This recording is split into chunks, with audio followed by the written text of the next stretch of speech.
So after reading the comments and taking them all in feedback for the tier list for the 5-star characters in the previous video, I decided to actually go in-game, do a bit of research and a few bits of testing for every single 4-star character that I have in my account to be sure of what I'm going to do and where I'm going to place them in the current tier list. So let's just go through the conditions. The same as the previous video, we only consider Constellation 6 of 4-star characters. They can only use 4-star weapons and assume that they have access to at least a C0 5-star units for their potential quote-unquote best teams, and that's all there is. And the only other thing I want to clarify is to really explain my reasoning behind why I put them and what each of these tier means. So tier 1 refers to characters that are super strong, they are very much a staple in the meta, and they very much work unconditionally, or they work in so many different teams that they're basically almost irreplaceable. Tier 2 are units that are this close to tier 1, but they have some sort of condition or a specific niche that's really binding them back to make them a very strong staple in the meta. Like, don't get me wrong, tier 2 units are very much strong and still very much a part of the meta, but they're very limited to certain conditions that prevent them to reach tier 1. Tier 3 are units that are okay, they are slightly above average or just straight up average performing units. They're not necessarily bad, but they're also not good enough to be considered in any higher than their current tier. Tier 4 units are units that work if you give them the right conditions and the right characters and stuff, but even then their performance are still subpar or straight up below subpar, so it's generally what I consider to be the not so good unit. Tier 5 are units that I simply would not recommend pulling for, and no matter how hard you try, they simply do not have a worth in anyone's account at all. And just to add a little bit more compared to the 5-star tier list video, I added a new tier list called Unsure, simply because I don't have C6 of every 4-star character despite this tier list being made as such, and there are some of the units that I do not have.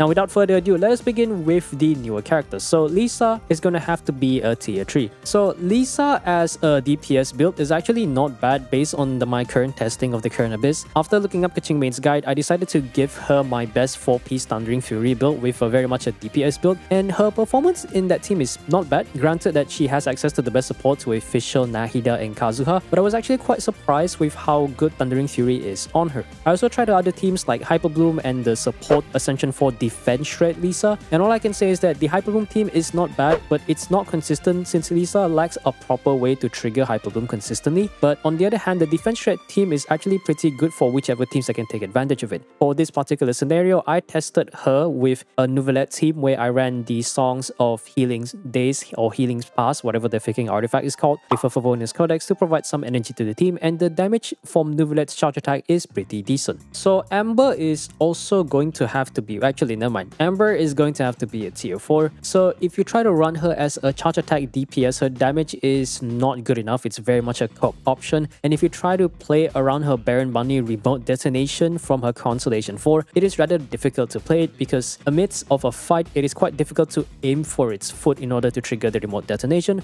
On top of that, Baron Bunny is very much staggerable, so if enemies hit them in a certain way, they get knocked back way too easy, making it much more difficult for you to trigger the remote detonation. On top of that, the explosion radius is too small for it to really matter and do damage, and the cooldown of the skill is too long, so missing is very much a high stakes but very low return investment. The only use for Amber in the current meta is to run her as a support with a Constellation 6 with the attack and the movement speed buff, running the 4 Noblesse set, plus if you do have the elegy for the end, you could also use that in certain teams that are viable for using DV setup, particularly for units that cannot trigger Pyro without using certain abilities, and an example of those teams would be something like a Hu Tao or a Euthymia team. So for Noelle, Noelle's actually going to have to be a tier 3. I've tried a lot of her different teams, her Spin to Win teams, her normal attack Hyper Carry team, and the team with Shen Yun Plunge, and also the shield mod option. All of them are actually quite decent in their own way. The Spin to Win team is actually not bad. It does help her build Furina stacks pretty fast, given that her healing with a Constellation 1 with both a skill and a burst up does guarantee your team to basically be at full health at all times, so that's pretty decent. The damage is pretty okay. The normal attack spam or the Hyper Carry Noelle is an okay team, but it's not necessarily that great because her multipliers are simply not good enough. Her best team is definitely when she is paired with the Shen Yun Plunge team, and due to how certain enemies can be hit by the collision plunge hitbox thing, this is actually quite a decent Hyper Carry Noelle team out of all her other options. Her final options is running her as a shield bot with triple defense, 4 Hus, and slapping on either Favonius Greatsword to trigger the passive, or to run her with a Sacrificial Greatsword to maintain the shield uptime. While this is a budget option, it can definitely work in times where you don't actually have other shield options. The only real problem with Noelle is that her elemental skill does not generate energy when it hits an enemy.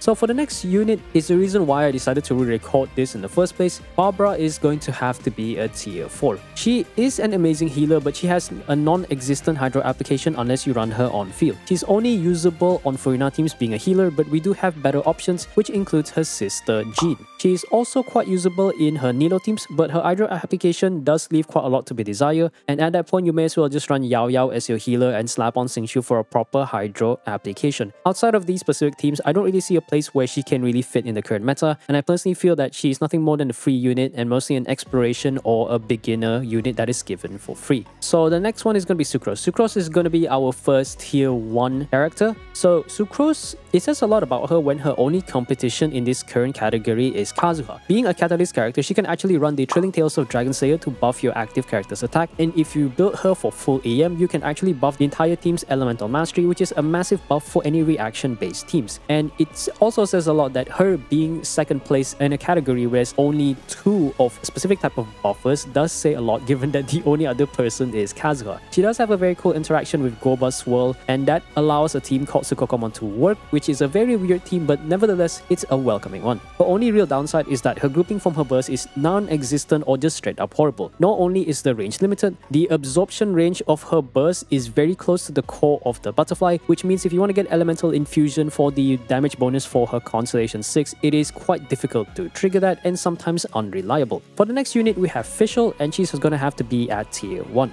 For the entire time that Genshin has been out, has always been the true Electro Queen before all other Electro DPS. She has always been an amazing Electro DPS, and being one of the few off-Electro DPS characters, her value was very strong even way before Dendro came out. She was very much meta even before Dendro came out back in Sumeru, and she got even better afterwards. With the release of Fontaine, she even got Golden Troop as a new best in slot artifact, which leads to a massive damage increase, and there are a few reasons why she's pretty good. So outside of Oz dealing quite a lot of off-field damage, her Ascension 4 has no ICD, so as long as your active character triggers any electro reaction, the Ascension passive will always trigger Aggravate, which leads to massive damage for the entire team. Plus her Constellation 6 is pretty good because it adds 2 seconds to Oz, making his uptime from 10 to 12. And given that Fischl's burst actually is a pseudo version of replacing Oz again, her burst has a 25 seconds uptime. So if you do have Constellation 6 Fischl, you can theoretically get infinite Oz uptime as long as you have enough energy recharge on her. She also has very good F2P weapon options, but regardless, any teams that involve Electro will always have a slot for her and her name will always be mentioned. Now for the next unit is Kea. So Kea is going to have to be a tier 2. I tested him in a lot of his different teams, whether it be Freeze or the Melt teams, specifically the F2P double Pyro double Cryo Melt teams. This team is especially good at single target, but it's not that great for multi-target due to how it is tied to circle impact. But otherwise, Kea's performance is actually quite decent. And granted that I'm still working towards getting Constellation 6 Kea hopefully by next year, and by the end of the year I should be getting Constellation 5, and his performance hasn't really been that bad. I would say his only real issue is that you have to deal with his energy issues until you get to Constellation 6 unless you run the Favonius user in your team or run Kazuha with Zyphos Moonlight. He also has a very OG combo with D-Loop, which does actually work in theory, but I can't personally get it to work for the life of me because I don't exactly know the exact rotation. But otherwise, I think his performance is pretty solid. He's not exactly the best of the best, and I don't think there's any real cryo units that can be at tier 1, but his performance and his damage is good enough that he can actually belong in this tier. For the next unit, we're gonna have to look at Razor, and Razor is a tier 4. I was this close for putting him at tier 5, but he has a few reasons why he's not that low. So if you want to run physical at this day and age, we all know that physical is an abandoned archetype by MiHoYo. Outside of Eula herself, the entire archetype is very much a cope option due to the lack of multipliers and proper team support. Razor's only functional team is the Burgeon Overload Hyperbloom team, aka the Thundering Furry team, which is a very solid team where you utilize C6 Bennett to trigger Overloaded, Hyperbloom and Burgeon all at the same time with the Pyro Infusion. However, this team is only really good against single target non-staggerable enemies such as bosses, and you are very much tied to circle impact since you require Bennett's Pyro Infusion for it to mostly function. Otherwise, it's just going to be a Hyperbloom team. For the next unit, we have Bennett. Bennett is going to have to be a tier 1. He is a very good role consolidator. He holds multiple roles that makes him this strong in the current meta and will always be. He's not only is he a healer, he buffs your active character's attack. He applies Pyro to your character, which can be good or bad, but it does cleanse you of certain auras that may be a debuff to you. And his short elemental skill cooldown cooldown due to his passive allows you to battery pyro characters very much. Also, he reruns so often that you start to think that he's actually Shengling in disguise. So Bennett's current state is that he currently holds the title for the strongest attack buffer and way far beyond after Sara in a far second. His burst field does last for quite a long time, and while the duration is 12 seconds, the aura or the buff itself does linger for about 1 to 2 seconds extra, totaling up to a 13 to 14 second overall buff duration. He is so good that every single attack DPS that we've been getting, whether it be 5-star or 4-star unit, all covered him, that makes him such a highly competed unit when it comes to the Spiral Abyss. His only real downside is that he is tied to Circle Impact because his field is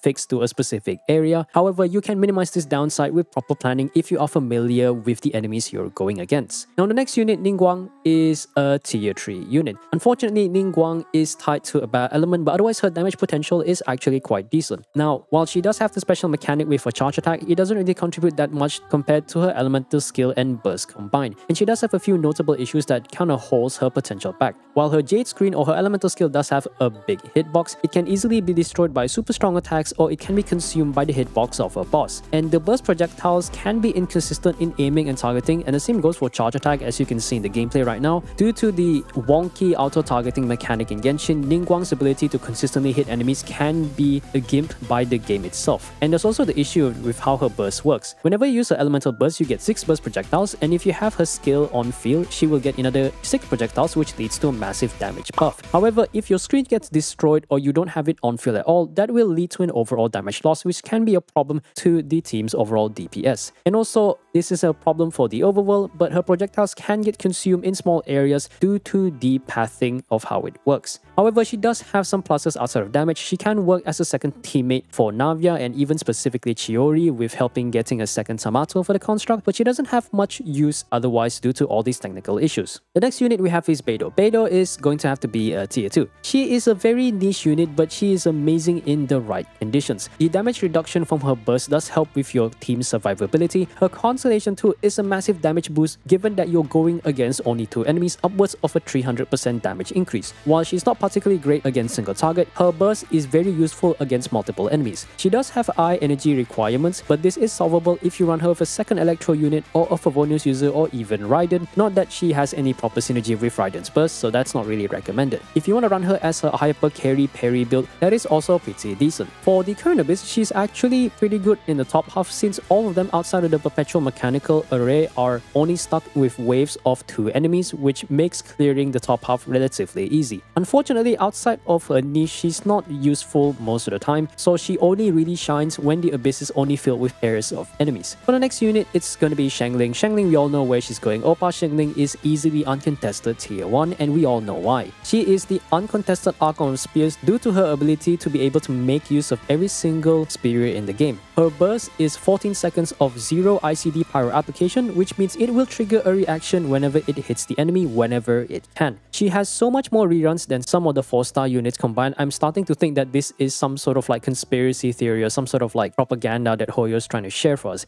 And did I forget to mention, she's also given for free once you clear, I believe it was floor 3 of the Spiral Abyss, well, specifically the regular Abyss, not the Spiral Abyss. Her existence alone poses a huge problem for Genshin, and that's because it's quite hard for Hoyo to release a new pyro off-field DPS without considering how good that new unit will be compared to Shengling. Though, memes aside, she is currently the best pyro off-field DPS that we have for the longest time, despite her massive energy cost at 80. She has access to one of the best artifacts in the game and one of the most resin-efficient domain in the game, being the emblem of the Severed Fate. And if any unit needs any off-field pyro application, you can be sure that her 0 ICD Pyronado will be waiting for you right outside your door. So much so that I implore anyone to at least build her, even if you don't like her, because what is your Genshin experience without Shengling? Now for the next unit, we have Chongyun. The big Chongus himself is going to have to land a spot at tier 3. So I've tested him out in both his freeze teams, his melt teams, and also his teams with Shen He, and I could say that his performance is overall okay. His utility from his, I believe it's Constellation 2 that reduces the cooldown of your skills and bursts as long as you cast it within his field, is quite useful, albeit it's a little bit minor. It might be useful in certain situations. His damage from his elemental burst at C6 is actually quite decent if you're you're able to trigger melt, but in freeze teams, it may actually work against him. Chongyun's only issue is the fact that he doesn't have any proper off-field application, and his damage alone isn't really enough to really make him worth running. It doesn't help that in freeze teams, you don't actually want to break the enemies out of freeze, and unfortunately, both Chongyun's burst and Chongyun utilizes the Claymore, which is considered a blunt attack, and that will actually break enemies out of the freeze state, which is completely against what you want freeze to do, so he does have his issues on that end. So for the next unit, we have Xingqiu is going to have to be at tier 1. He is one of the best off-field hydro applicator in the game with very good roll consolidation. He has damage reduction from his elemental burst, he does have stagger resist, minor heals after the burst ends for your active character, and his elemental skill does generate a lot of particles, and he can generate even more for sacrificial sword if you want to use him to battery any of your energy hungry hydro DPS. While he's not necessarily a free unit, you can technically get him when Chinese New Year comes around every year, because the Lantern Rite event will grant every player a chance to select a free 4-star unit from Leeway. His only downside is that he doesn't have any real application for AoE, but that isn't really a bad thing, because if he did, he would basically be the hydro version of Shengling, and we know what happened with that incident. For the next unit, we have Diona. Diona's gonna have to be at tier 3.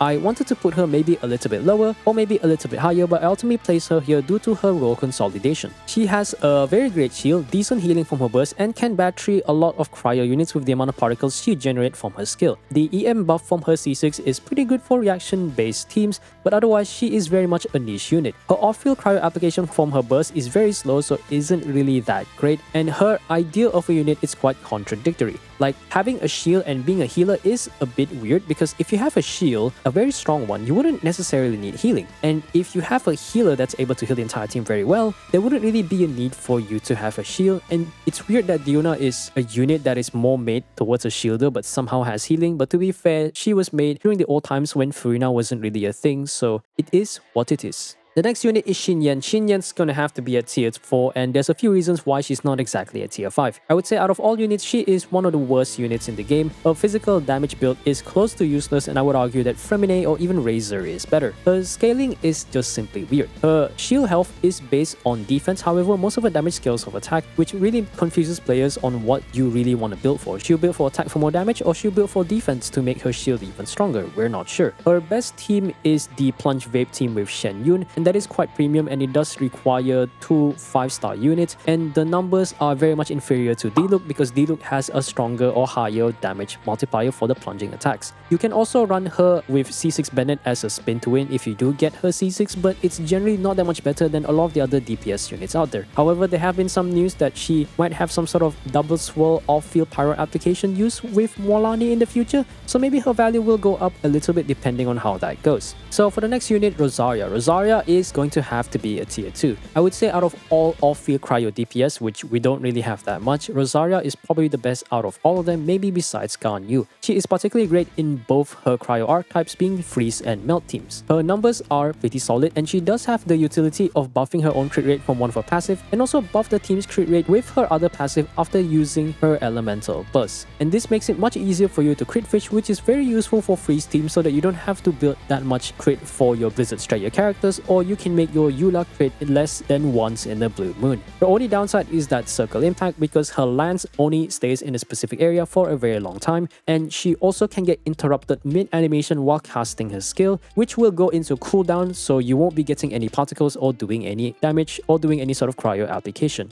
Okay, so Yan Fei is also gonna have to be at tier 3. She is an extremely fun DPS, but she does have a few core issues. The first one being that her burst is way too expensive with an 80 cost, and this is especially pivotal because her playstyle revolves around her charge attack and the seal mechanic, and her elemental burst helps a lot with that. And her other problem is that her numbers are simply not good enough. It's not to say that her damage is bad if you run her in her best teams, it's simply not great enough compared to some of the other options out there. If you were to compare the closest unit that is very similar to her, Collei is a 5-star unit that has better multipliers. However, I would argue that Yan Fei has the fun and the smoothness and also the satisfaction of playing her. With her Constellation 4, she does have some utility known as the Tang Fei build. Essentially, you build her as full HP for her super strong pyro shield that scales off her HP, and being a catalyst unit, she can hold the Trilling Tails of Dragon Slayer, granted that you have enough ER to trigger her burst every rotation. Otherwise, she can also hold the Prototype Amber if you want a little bit of minor healing and help with her energy issues. For the next unit, Sayu is also going to have to be a tier 3. She does have pretty decent heals, however the doll healing is only limited to on-field units, though the good part about her healing is that casting the burst does heal the entire team, so that does allow her to be run in Furina teams. Being an Anemo unit, she can run the Viridescent Venera set. She also has a funny Sonic team where she spins around with certain abilities like Keia's Glacial Waltz and Shengling's Pyronado just for the memes, but otherwise she doesn't really have that much value to the meta outside of exploration with her rolling ability. For the next unit, we have Kujou Sara. Kujou Sara is gonna have to be at tier 3. Her attack buff is great, but the numbers can't even compete with Bennett. The duration is much shorter at 6 seconds compared to Bennett's 13 to 14, and it's just simply not good because in order for your characters to capture Sara's attack buff, you have to swap into that character within a short period of time after using her burst, or that active character has to stand under her crow feather whenever the lightning strikes. And it's very much clear that she is very much the niche attack buffer made for Electro DPS with the amount of crit damage you get from her Constellation 6. And with how short her rotations are, she is very much made to be a hyper carry Raiden buffer. So the next unit, Aloy, is gonna have to be at tier 5. There is a reason why people don't talk much about her. Since she is a limited time collaborative character, no constellations are available for her, so her maximum potential is sealed. Given that she's a limited time character, anyone past the event will not be able to obtain her for free anymore, and her infusion from her elemental skill is way too conditional. So her elemental skill throws a bomb which explodes into a cluster. So you would expect her to get the infusion immediately, right? Yeah, that's not how it works. Basically, those little clusters have to hit the enemy, and she needs 4 of those to hit in order for her to gain the cryo infusion. They could have made her skill infusion work like Euthymia or Huta where you only tap it, but alas, here we are with whatever Aloy is, and we don't talk about her numbers because they leave a lot to be desired. Now the next unit, Toma's gonna have to be at tier 2. He is a very great Virgin unit, although we have so few of those, with the other one being Shengling and maybe you could say Dehya to a certain extent. His constant refreshing shield does give very good stagger resist regardless of how weak it is, and his elemental skill does generate a decent amount of pyroparticles. His Constellation 6 is very much usable for different DPS characters that uses normal attack, charge attack or plunging attacks, so he does have some use outside of being a Burgeon unit and a shielder. So for the next unit, we're gonna have to see at Goro. Goro's also gonna have to be at tier 3. He is a Geo unit and that says a lot about him. On top of that, the way you want to get his maximum buff is kind of a gimp. So his Constellation 6 only buffs 40% crit damage compared to Sara and Faruzan's 60% elemental crit damage for that specific element. In order for you to get the maximum buff, you need at least a minimum of 3 Geo units in the team, which is quite a gimp compared to the recent Geo units. Like, let's say our latest Geo unit is Navia, and Navia's best team is actually with double Pyro, double Geo, with the second Geo being an off-field Geo applicator, which Goro can't exactly fulfill, and the other 2 Pyro units specifically being Bennett Shengling. So if you run 3 Geo units for Navia, that means you only have to use Bennett on field, which means you will prevent Navia from gaining crystallizers in order to charge her shotgun. At that point, you're better off not using him. And his healing from his Constellation 4 was only made to resist corrosion because Rift Hounds were released around the time he came out. And his defense buff actually scales on talent, not actually his own defense, which I consider to be not that great because a character's talent is capped at maximum of level 13 and the buff is a flat value. However, if his defense buff were to scale out of his own defense, your artifact stats would have mattered outside of just purely building ER. Okay, for the next unit, we have Yunjin. Yunjin's also gonna have to be a tier 3. While she is a Geo unit, she's also the first of a kind that doesn't function like one due to her Ascension 4, which actually buffs her defense if you have multiple different elements on your team. Her buff is very much niche. It is exclusive to buffing normal attacks on a quota system, which can be a blessing or a curse depending on who you ask. Her quota is amazing for single target situations, but it depletes immensely fast if you go against multiple enemies. And unless you have Constellation 2 or Constellation 6, her burst basically does nothing once her quota is consumed. Otherwise, she is quite a great buffer given that you run her in a DPS team that does normal attack.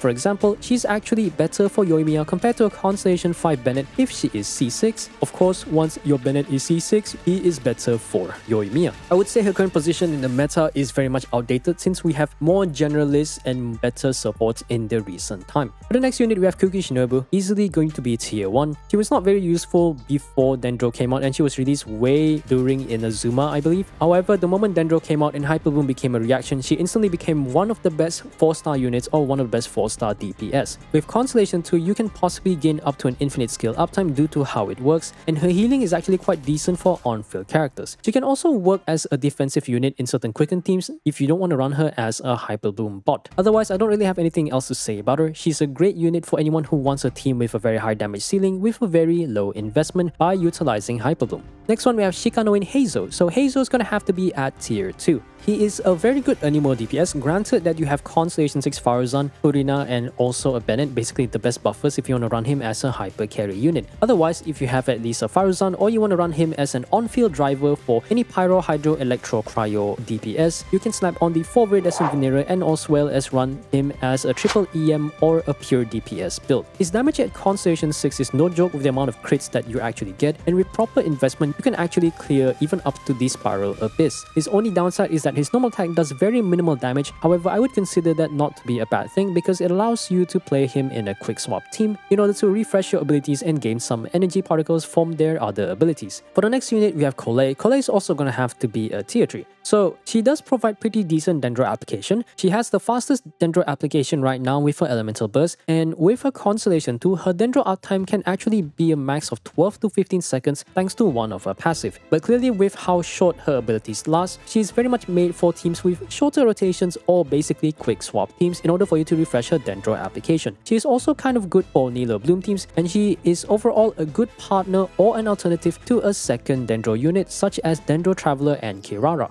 So Dori is also, surprisingly, I think the Dori mains are going to be rejoicing for this. I'm putting Dori at tier 2. Now before Constellation 6, Dori is not very useful and we simply have better options. However, her power level very much gets unlocked at Constellation 6 with certain conditions. If you build her with the 4-piece Thundering Fury artifact set and you run her as an on-field driver, her ability to drive units like Fischl as well as build stacks for Furina with her C6 makes her one of the more useful 4-star units out there. In her best teams, whether it be Furina Quick Bloom with Nahida or Kazuha, or simply her Aggravate team with Fischl, her contribution is very much not to be overlooked, and it is unfortunate that her numbers are not higher as a DPS because I would love to see a world where Dori becomes a top tier, tier 1 DPS as a 4-star unit because that sounds like a very exciting premise. For the next unit, we have Candice. Candice is also going to have to be a tier 3. She is particularly good for Arlecchino VIP if you're going against multiple enemies due to how her AoE Hydro application gets unlocked at Constellation 6. Before you get her at C6, she's only more of a cope option as a Hydro applicator. However, she's actually not bad on Nilo teams, but it is clear that with how her burst applies Hydro, she's very much made for quick swap teams. She is generally not recommended for teams that require a lot of Hydro application. However, she does have the ability to buff normal attack. However, that build requires you to build quite a significant amount of HP, which is generally not worth due to her high energy requirements. So for Layla, we're going to have to put her at tier 2. She has actually a surprisingly strong shield, and she is actually the second best shielder behind Zhongli. She's a very good defensive option for a lot of non-cryo teams, but she's also pretty good on specifically freeze or vape melt teams. Given how her abilities work, she can hold the 4 tenacity artifact set to provide consistent attack buff and make the shield stronger. Her cryo application is also quite decent with a combination of her skill and her burst, and granted that her burst only has a 40 energy cost, you don't have to build that much ER, which means you can invest more points into farming HP percent in order to make her shield much stronger. Her C4 does buff the normal and charge attack for your on-field unit, which is especially good for any DPS that can take advantage of it, and the only unfortunate thing I can say about her is that I only have Constellation 1 and it seems like her reruns are quite rare, so I would like to see her coming around in the near future. For the next unit, we have Faruzan. I almost want to keep her at tier 2, but I think she has more uses than that, and that's why I'm going to put her at tier 1. She is a massive buff to any Anemo DPS the moment you get Constellation 6, and it even buffs her own damage. And it is not an overstatement to say that Constellation 6 literally changes everything. The Anemo crit damage buff on top of the off-field resistance shred for Anemo plus the consistent grouping just makes her such a great unit. And the off-field grouping is especially the biggest part due to how it is able to solve Xiao and Wanderer's issue, because Xiao's punching attack and Wanderer's charge attack does knock enemies back away from the point of impact, and Faruzan's Constellation 6 does help to pull the enemies back together to the center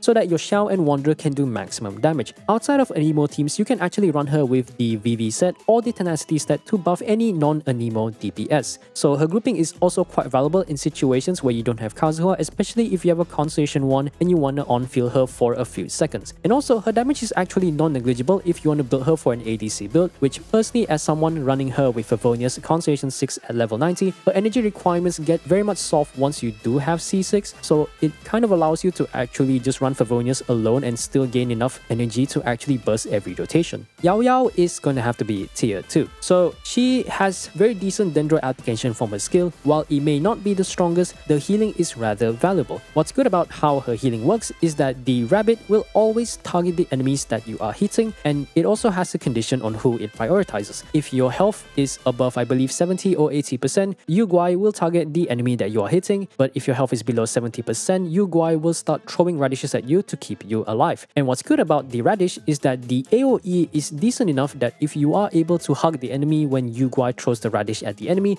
you can actually capture healing on top of get decent Dendro application. Her overall healing performance is decent enough for your active character, and I would say it's even enough to keep you alive even in the likes of the Spiral Abyss. And given how long her skill lasts, she is perfect to hold the 4 Tenacity set to buff your team's attack. And it does say quite a lot about her when her only competition in the current role is only Baizhu, being that Baizhu is also a limited 5-star unit. So the next unit, Mika, is going to have to be tier 3, and it's beyond the role of being a physical damage buffer. The attack speed buff that he has is quite valuable for certain range normal attack DPS units, specifically for Wanderer, Euthymia, and possibly Itto. His initial team-wide heal that he gets from his casting his Elemental Burst makes him usable for any Furina teams. His only real downside that stops him from going any higher is that he lacks any real off-field cryo application, and he doesn't really have much use outside of buffing physical teams and being a part of Furina teams. So the next unit is Kave. Kave is going to have to be at tier 3,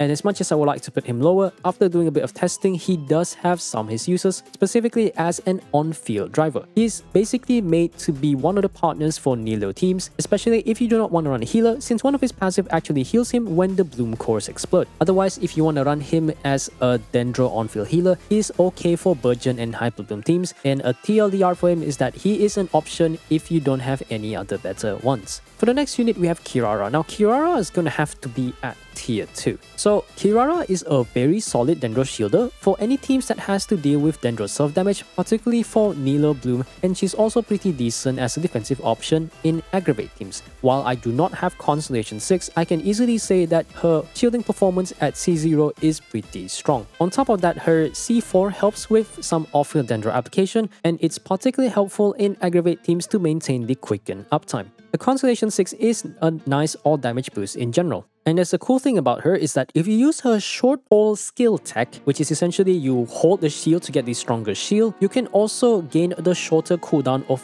8 seconds due to how her skill works. This is especially good in quick swap teams because it allows you to maintain a very high shield uptime, thus increasing the survivability of your entire team. And she's also a decent second Dendro unit with her Elemental Burst, and her shield as a defensive option is pretty solid for any Hyper Bloom or Burgeon teams. For the next unit, this is going to be the first in the Anxia tier, being Lynette. Granted that I only have Constellation 3 Lynette, I don't know her potential at Constellation 6. From what I've seen and what I've researched, her potential is very much similar to Heizou. I feel like her damage is quite negligible until you do get Constellation 6. However, that is a bit problematic because her infusion from C6 is not a force infusion, which means it can get overridden by the likes of Bennett. And her role is very much similar to Heizou, being an on-field VV driver, and the only value that she has over Heizou, instead of damage is definitely the taunt ability. This can be particularly helpful in certain situations, and on top of that, her taunt can actually absorb the right elements. So if you run her in like say an on-field VV driver and you want to run her with say like national team, you can actually use it to swirl Pyro first, and then you can make it so that her taunt absorbs Hydro so that you can maintain a very solid Hydro application for your Shengling to trigger Vape. But from what little I've seen for her C6 gameplay, it seems like her damage is quite decent if you give her enough investment, so I'm just gonna leave her here. For the next unit, Fremine is also gonna have to be at tier 4. He is very much a physical DPS, so you know the drill. Unfortunately, as fun as his kit is, and as much as I find him much more fun to play than Eula, his numbers are very much lackluster, and it says a lot when his best team is Fremine Hyperbloom. Hoyo definitely tried to cook with his kit, but I think they forgot to give him a few extra numbers given that he's a 4-star unit, and his Constellation 6 only adding 36% crit damage for his skill or something is not really all that good compared to other units like Heizou or Jiaming. For the next unit, we have Charlotte. Charlotte is easily gonna have to be a tier 2. I currently have a Constellation 0 Charlotte, and she's a pretty good healer for Furina, but I heard from my friend who has a high Constellation Furina and also high Constellation Charlotte at C6, she's actually quite an insane healer with the ability to basically max out Furina's stacks in a split second. She doesn't have any real cryo application before Constellation 6, and she mostly belongs in freeze teams, but any team in Furina in general. The Constellation 6 does allow you to run the 4 Tenacity build, but requires you to hold her elemental skill. For the next unit, we have Gaming. Gaming or Jiaming is going to have to be at tier 1. If you pair him up with C0 Furina and C0 Shenyun, his damage is pretty good, and granted that I do not have Constellation 6 Gaming, but I do have Furina and Shenyun, and I can say his damage is actually quite comparable, and it is able to clear Abyss with a comfortable clear time. And it's crazy to think how much stronger that Jiaming can get once you get Constellation 6, because the crit buff on top of the AoE increase for his plunging does sound pretty amazing. Outside of his premium supports, he does work pretty well with Xingqiu and other Hydro applicators to trigger Vape. He is one of the units where having C6 Bennett is a huge plus, as he can take advantage of Shenyun's ability to jump up in the air and Vape his normal plunging attacks. If my C1 Jiaming can already do decent damage, I can't begin to imagine how much better he is at C6. For the next unit, we have Chevreau. Chevreau is at tier 1. Given her nicheness and how her passive works, I almost want to make her at tier 2, but at Constellation 6, I feel like she's so good that she deserves this position. She is basically like an overloaded version of Kazuha that he cannot feel minus the grouping, and I consider her to be a hybrid of both Kazuha and Bennett. She can do quite a few things. The first one is that she can heal the active character after using a skill, on top of being able to shred Pyro and Electro Res as long as you run a pure overloaded team, and then she can also buff the active character's attack if you use her whole skill ability once someone else had trigger overloaded to give her the overcharge ball. And the last thing is that with her Constellation 6, she can buff up to 60% Pyro and Electro damage bonus. On top of that, trigger a team-wide healing after the first on-field character healing has ended. She may not necessarily fix the reaction itself, but she does buff the team quite a lot, especially at C6. I do find that her role or her existence is quite similar to Bennett, except Bennett only needs T1 to function at his best, while she needs Constellation 6. And the worst part about her is the fact that Hoyo has not rerun her in ages, stopping any players such as myself to get any constellations, while I have an account with no Chevreau, and it is sad for me because I've been wanting her to be rerun for a long time, but yeah.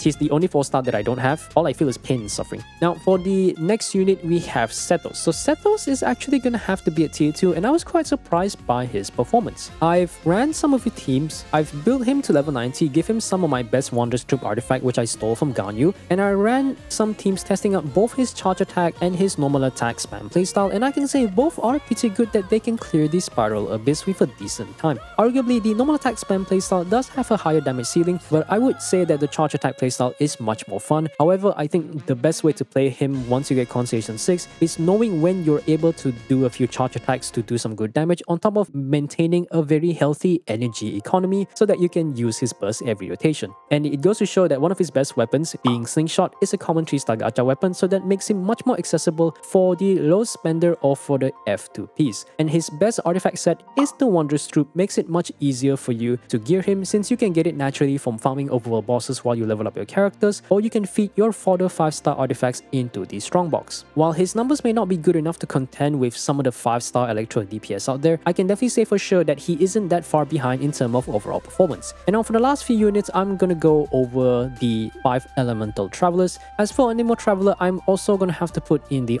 unsure section, simply because I do have a few Travelers that I haven't really built. I think out of all the units that I have, the Traveler is probably the one that I considered building the least, but I will consider doing that in the future if I do have the capacity too. So Geo Traveler is also going to have to be a tier 3. I started off the game being a Geo Traveler main, and with a decent build, his damage is actually quite decent, and it's definitely comparable to, I would say, even the likes of Ningguang to a certain extent. However, his only problem is that he summons a lot of constructs, which can actually work against you of how it prevents you from grouping enemies, and sometimes it may actually cut your ability to actually do damage to some enemies due to a wall being in front of your face. Electro Traveler is going to have to be an unsure, but if I were to make a rough guess, I don't think Electro Traveler is going to be that valuable, so it's probably going to have to be either tier 4 or tier 5, but I'm not going to say anything about that. Dendro Traveler to me is easily a tier 2, because out of all the off-field Dendro applicators that we have out there, aside from Yao Yao, Collei, and Kirara, Dendro Traveler is the closest thing to Nahida that you can get, granted that you need to run him with either a Hydro or an Electro unit to make sure that his lamp doesn't explode when he makes contact with Pyro. He also does have an ability to buff a small amount of Elemental Mastery to the team, so that is actually quite useful, and I believe at Constellation 6 he also grants like damage bonus to entire teams similar to Kirara, but I may be wrong on that. And for the last unit is Hydro Traveler. Once again,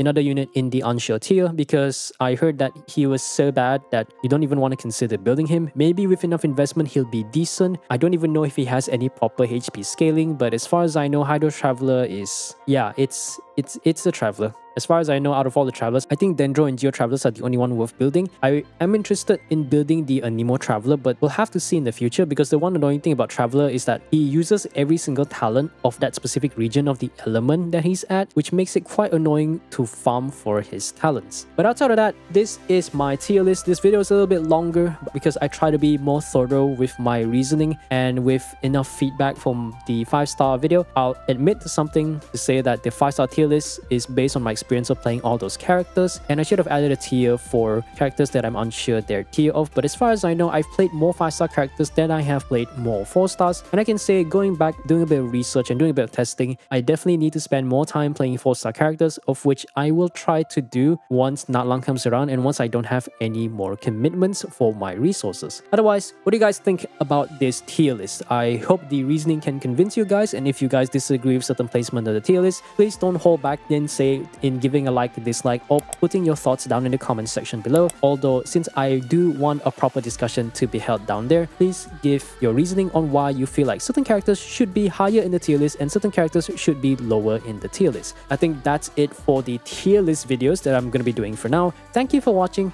and I'll see you guys next time, and I hope you have a great day. Peace out.